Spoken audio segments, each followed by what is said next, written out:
Hello bachchon, let's see the question, and the question says that derive the relation between commercial unit of energy kilowatt hour and the SI unit of energy joule. सो बच्चों यहाँ पर हमारे पास दो sections दिए गए हैं। ठीक है, फर्स्ट सेक्शन की बच्चों हम सबसे पहले यहाँ पर बात कर लेते हैं। तो फर्स्ट सेक्शन में आपसे पूछा गया है कि किलोवाट आवर और जूल में रिलेशन बताइए। ठीक है, तो चलिए बात करते हैं यहाँ पर हम सबसे पहले फर्स्ट वाले पार्ट की। ओके, और यहाँ पर हम देंगे की कंसेप्ट। ओके, तो बच्चों की कंसेप्ट क्या है? That is the inter relationship. Okay, that is the interrelation between units between units। चलिए बच्चों आगे बात करते हैं। यहाँ पर किन किन के बीच में रिलेशन है? यहाँ पर रिलेशन है बच्चों 1 किलोवाट आवर के बीच में और जूल के बीच में।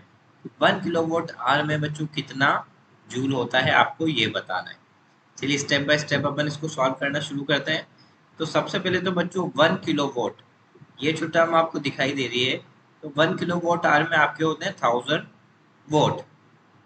ओके, और यहाँ पर 1 आवर भी आपको दिखाई दे रहा है, तो 1 hour that is equal to 3600 seconds. Then 1000 watt into 3600 seconds.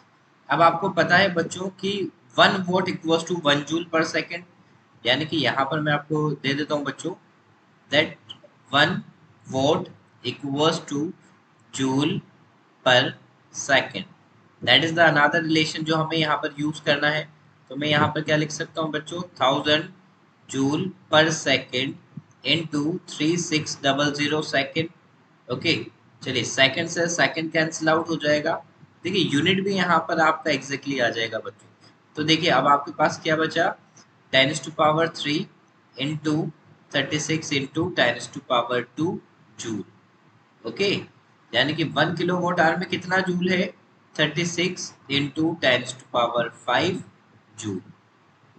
Okay बच्चों, फाइनली आपको यहाँ पर अपना आंसर मिला। देखिए मैं यहाँ पर लिख देता हूँ that 1 kilowatt hour equals to 36 into 10⁵ joule. Now that is the correct relation between kilowatt hour and joule। I hope you understood it बच्चों। चलिए अब क्वेश्चन नंबर जो सेकंड है हम, यानी बी वाले जो क्वेश्चन में आपको पूछा गया है, चलिए बच्चों हम उसकी भी बात कर लेते हैं। A certain household consume 650 units of the electricity in a month। Now how much is this electricity in joules? देखिए बच्चों आपसे क्या क्वेश्चन पूछा गया है। ठीक है, सेकंड सेक्शन के लिए, सेकंड क्वेश्चन के लिए बच्चों हम यहाँ पर से लिखना स्टार्ट करेंगे। Okay, like this. चलिए सेक्शन नंबर बी। तो सेक्शन नंबर बी के लिए देखिए 650 यूनिट्स ऑफ इलेक्ट्रिसिटी। तो आपको पता है जो कमर्शियल यूनिट ऑफ एनर्जी है बच्चों वो क्या है? Commercial unit of energy basically हमारा किलोवाट आवर होता है। ठीक है, and how much is this electricity in joule? आपसे यहाँ पर जूल में इलेक्ट्रिसिटी पूछा गया है। चलिए तो सबसे पहले हम यहाँ पर बात करते हैं सेकंड सेक्शन के लिए की कंसेप्ट की। तो यहाँ पर की कंसेप्ट क्या होगा बच्चों? की concept is the unit of commercial unit of the electricity that is kilowatt hour, and 1 kilowatt our that is equals to 36 into 10⁵ joule। So that is the interrelation between kilowatt hour and joule, and that is our key concept। okay, चलिए अब आगे यहाँ पर हम इनको बात करना शुरू करते हैं किस तरह से हम सॉल्व करेंगे इस क्वेश्चन को। तो देखिए बच्चों यहाँ 650 किलोवाट आवर आपको दे रखा है। 650 किलोवाट आवर को आपको किस में कन्वर्ट करना है? आपको अपना आंसर देना है जूल में। तो आपको यहाँ पर कन्वर्जन फैक्टर देखिए यहाँ पर मैंने बता रखा है 1 kilowatt hour equals to 36 into 10⁵ joule. Okay, तो यहाँ पर 650 किलोवाट आवर का क्या होगा 650 मल्टीप्लाइड बाय 36 इंटू 10⁵ जूल।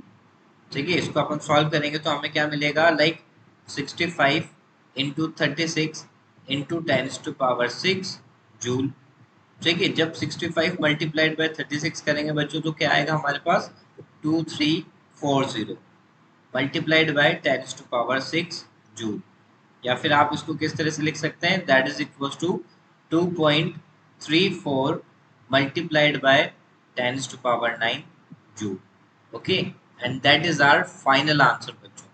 तो यहाँ से कुछ नहीं बच्चों, अपन को क्या करना था, 650 यूनिट्स ऑफ इलेक्ट्रिसिटी को कन्वर्ट करना था जूल में, जो हमने यहाँ पर कन्वर्ट कर लिया, क्योंकि यहाँ पर जो कन्वर्जन फैक्टर होगा बच्चों वो हमें यहाँ पर इस की कंसेप्ट में हम ऑलरेडी दे चुके थे।